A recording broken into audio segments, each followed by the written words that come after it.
सभी मसीही भाई बहनों को यीशु के नाम में शालोम, प्रेज द लॉर्ड, जय मसीह की। तो एक बार फिर से आप सभी का बहुत बहुत स्वागत है। अब हम अध्ययन करेंगे मत्ती के सुसमाचार उसके 14वें अध्याय का। और दोस्तों, मैं आपको बताना चाहता हूं उसके पहले वचन से लेकर के जो 12वें वचन तक है वो यूहन्ना बपतिस्मा देने वाले की हत्या के विषय में जो है हम पाते हैं। और यहां पर लिखा है, उस समय चौथाई देश के राजा हेरोदेस ने यीशु की चर्चा सुनी और अपने सेवकों से कहा, यूहन्ना बपतिस्मा देने की यह यूहन्ना बपतिस्मा देने वाला है, वह मरे हुओं में से कैसे जी उठा? इसलिए कि उसकी सामर्थ के काम प्रकट होते हैं। क्योंकि देखिए, पहले यहाँ पर पहले वचन और दूसरे वचन को जब हम देखते हैं तो वहां पर हम एक राजा के नाम को देख रहे हैं, हेरोदेस। और जैसा कि मैंने आपको मत्ती के सुसमाचार जब हमने शुरुआत में अध्ययन किया था कि वहां पर एक राजा के विषय में हम देखते हैं, हेरोदेस राजा के विषय में, वहां पर कि वो प्रभु यीशु मसीह को मार डालना, प्रभु यीशु मसीह के जन्म के समय वो सारे बच्चों को मार डालना चाहता था, यीशु मसीह को मरवाना चाहता था वो हेरोदेस राजा। और उसके बाद वो हेरोदेस राजा हम देखते हैं जो मर जाता है, फिर उसका बेटा अरखलाउस बनता है। तो यहाँ पर जो हेरोदेस लिखा गया है, तो बहुत सारे इस बात को कंफ्यूज हो जाते हैं, कंफ्यूजन में आ जाते हैं कि ये जो हेरोदेस राजा है, यहाँ मत्ती में 2 जगह लिखा है। एक हेरोदेस आज यीशु मसीह के जो इस वक्त 30 साल के हैं, उससे 30 साल पहले जो मर चुका है वो हेरोदेस। अब ये दूसरा हेरोदेस कौन है? तो मैं आपको बता दूं, यहाँ पहले ही वचन में लिखा है, उस समय चौथाई देश का राजा हेरोदेस।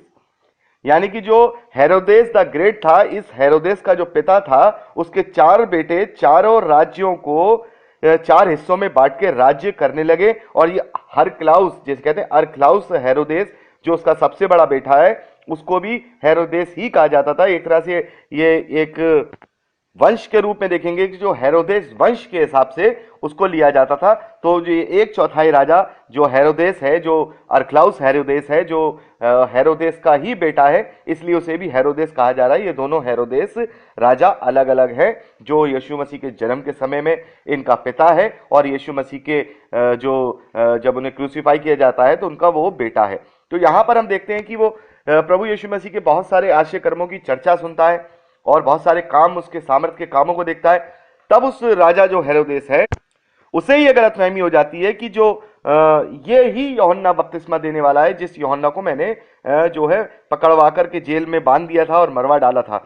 और यहां हम देखते हैं, क्योंकि हेरोदेस ने अपने भाई फिलिप्पुस की पत्नी हेरोदियास के कारण यूहन्ना को पकड़कर बांधा और जेल खाने में डाल दिया था, क्योंकि यूहन्ना ने उससे कहा था कि इसको रखना तेरे लिए उचित नहीं है। इसलिए वह उसे मार डालना चाहता था, पर लोगों से डरता था, क्योंकि वह उसे भविष्यद्वक्ता मानते थे। पर जब हेरोदेस का जन्मदिन आया तो हेरोदियास की बेटी ने उस सब में नाच दिखाकर हेरोदेस को खुश किया। इस पर उसने शपथ खाकर वचन दिया कि जो कुछ तू मुझसे मांगेगी मैं तुझे दूंगा। वह अपनी माता के उकसाने से बोली, यूहन्ना बपतिस्मा देने वाले का सिर थाल में यहीं मुझे मंगवा दे।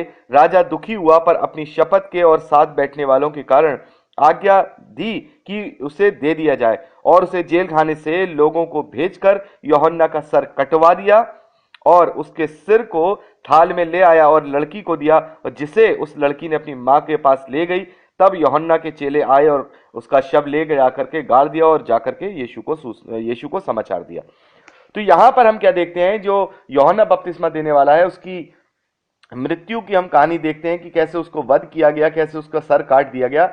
और मैं आपसे बहुत पहले से कहता चला आ रहा हूं कि यूहन्ना बपतिस्मा देने वाले के विषय में हम अच्छी तरह से मनन करेंगे, और आज भी मैं आपसे यही कहूंगा, क्योंकि जब हम लूका का सुसमाचार शुरू करेंगे, तब मैं आपको, जब यूहन्ना के जन्म देने की जो उसके अंदर स्टोरी है, वहीं पर मैं आपको पूरी अलग से अध्यायों से अलग हटके, जहां अलग अलग जगह जहां पर उसकी बातें बताई गई हैं यूहन्ना की, तो उसके जन्म से लेकर के उसके कार्यों की, उसके सफर की, जो जो बाइबल में पाए जाते हैं, जो जो सारी बातें हैं, और उसके बाद किस प्रकार से उसकी हत्या होती है, वो सारी स्टोरी एक आपको ओवरऑल में, जब लूका का सुसमाचार, जब यूहन्ना बपतिस्मा देने वाले के विषय में, जब जन्म के विषय में बात की जाएगी, तो मैं आपको पूरा उसे ओवरऑल समझाऊंगा, ताकि हम एक कहानी के रूप से यूहन्ना के विषय में समझ सकें कि यूहन्ना कौन था, यूहन्ना पैदा कैसे हुआ, उसके कार्य क्या थे, वो कैसे पकड़वाया गया, कैसे उसको मारा गया, कैसे उसको वध किया गया। ये सारी चीजें हम लूका के सुसमाचार को जब हम अध्ययन करेंगे तो पहले और दूसरे अध्याय में जब पढ़ आएंगे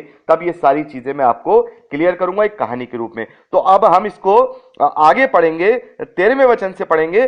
तो मैं चाहूंगा कि आप 13वें वचन से लेकर के 21वें वचन तक आप इसको पढ़ लीजिए। आशा है आपने पढ़ लिया होगा। प्रभु आपको आशीष दे। यहां पढ़ते हैं, जब यीशु ने यह सुना तो नाव पर चढ़कर वह वहां से किसी सुनसान जगह को एकांत में चला गया। यानी कि जब प्रभु यीशु मसीह ने सुना कि जो हेरोदेस राजा है वो उसको यूहन्ना बपतिस्मा देने वाला समझ रहा है, उसे लग रहा है कि यही यूहन्ना बपतिस्मा देने वाला है, और उस सारी बातों को जब वो उसने देखा तो उसने क्या किया, वो प्रिकॉशन के साथ यानी एक सावधानी पूर्वक वो नाव पे चढ़ के एक सुनसान जगह पर एकांत में चला गया। लेकिन यहां पर लिखा है, लोग ये सुनकर नगर नगर से पैदल ही उसके पीछे हो लिए।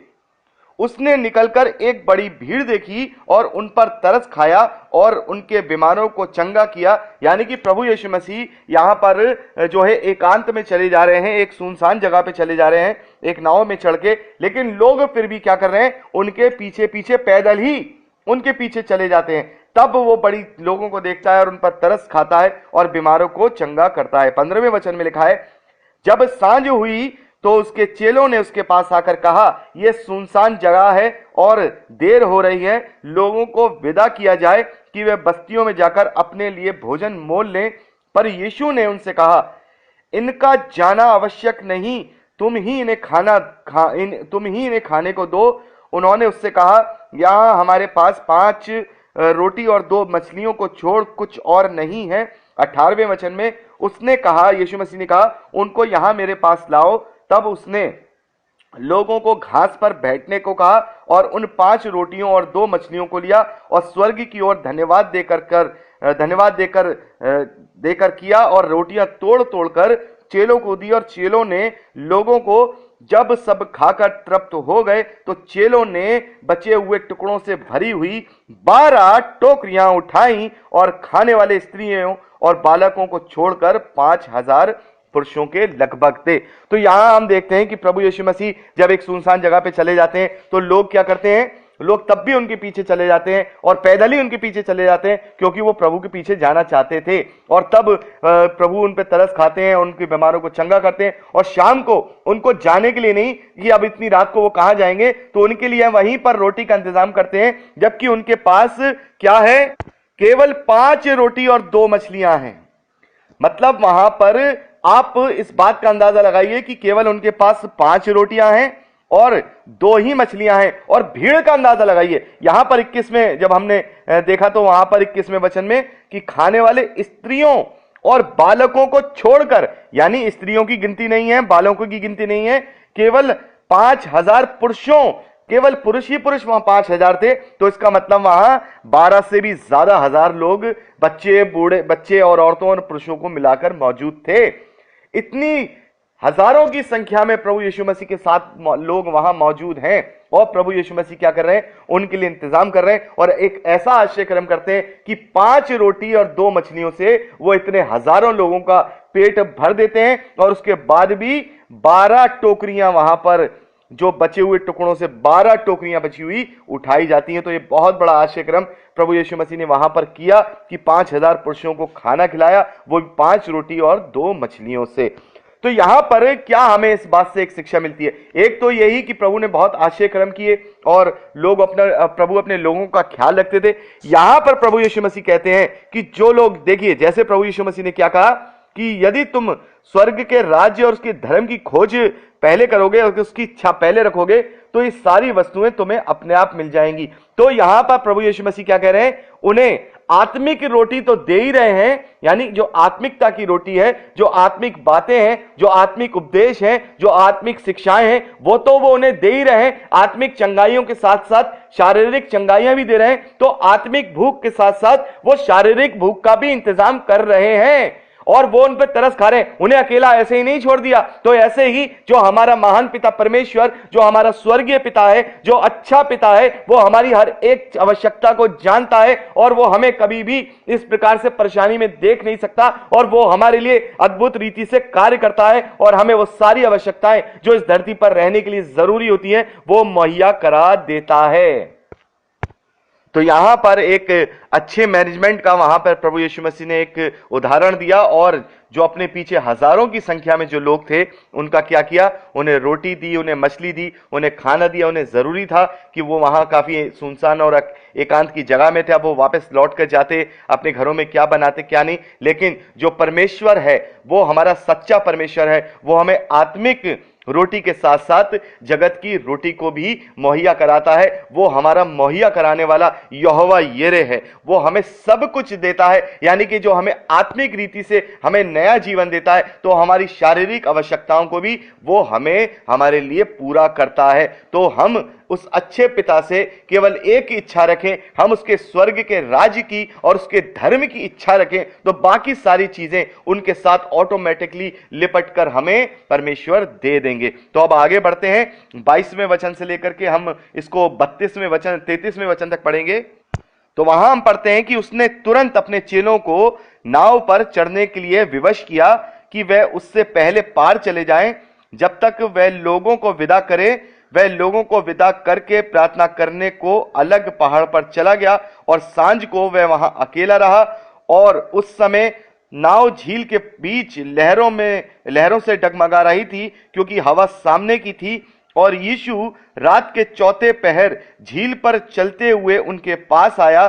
चेले उसको झील पर देखते हुए घबरा गए और कहने लगे, ये भूत है, और डर के मारे चिल्लाने लगे। तब यीशु ने तुरंत उनसे बातें की और कहा, ढांढस बांधो, मैं हूं, डरो मत। पतरस ने उसको उत्तर दिया, हे प्रभु, यदि तू ही है तो मुझे अपने पास पानी पर चलकर आने की आज्ञा दे। उसने कहा, आ। तब पतरस नाव पर से उतरकर यीशु के पास जाने को पानी पर चलने लगा, पर हवा को देखकर डर गया, और जब डूबने लगा तो चिल्लाकर कहा, हे प्रभु, मुझे बचा। यीशु ने तुरंत हाथ बढ़ाकर उसे थाम लिया और उससे कहा, हे अल्पविश्वासी, तूने क्यों संदेह किया। जब वे नाव पर चढ़ गए तो हवा थम गई। इस पर उन्होंने जो नाव पर थे उसे दंडवत करके कहा, सचमुच तू परमेश्वर का पुत्र है। तो दोस्तों, हम यहां देखते हैं कि प्रभु यीशु मसीह क्या है, अपने लोगों को विदा करते हैं, लेकिन उन्हें अपने चेलों की भी चिंता है कि वो चले जाएं, मैं तो अपना कैसे भी आ जाऊंगा। और उन्हें विवश करता है कि तुम लोग चले जाओ, मैं अभी इन लोगों को विदा करके आ रहा हूं। और शाम हो गई, और शाम के बाद वो प्रार्थना करने के लिए अकेले में चला गया।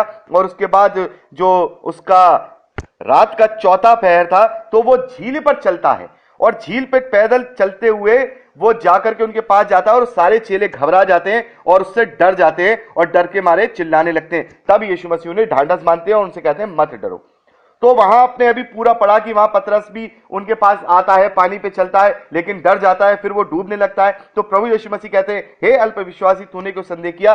तो मैं आपको बताऊं कि प्रभु यीशु मसीह यहां पर इस बात से, क्योंकि जैसा पहले मैंने आपको बताया कि प्रभु यीशु मसीह ने हर एक बात, हर एक उपदेश और अपने हर एक कार्य से एक ना एक शिक्षा जरूर दी है। और इससे हमें क्या शिक्षा मिलती है, इससे प्रभु हमें क्या बताते हैं कि जब हम बिना डरे, ढांढस बांधे हुए, पूरे विश्वास के साथ अपने जीवन में प्रभु यीशु मसीह को ग्रहण करके अपने जीवन की चाल चलते हैं, तब हम क्या करते हैं। यहां पर देखिए 28वें वचन में पतरस ने उसको उत्तर दिया, हे प्रभु, यदि तू ही है तो मुझे अपने पास पानी पर चलकर आने की आज्ञा दे। उसने कहा, आ। तब पतरस नाव पर से उतरकर यीशु के पास जाने को पानी पर चलने लगा, यानी कि वो पानी पर थोड़ी देर चलने के लिए नाव पे से उतर गया, पानी पर चलने के लिए। लेकिन क्या हुआ, आसपास जो हवा चल रही थी, यहां 30वें वचन में लिखा है, पर हवा को देखकर डर गया और तब डूबने लगा।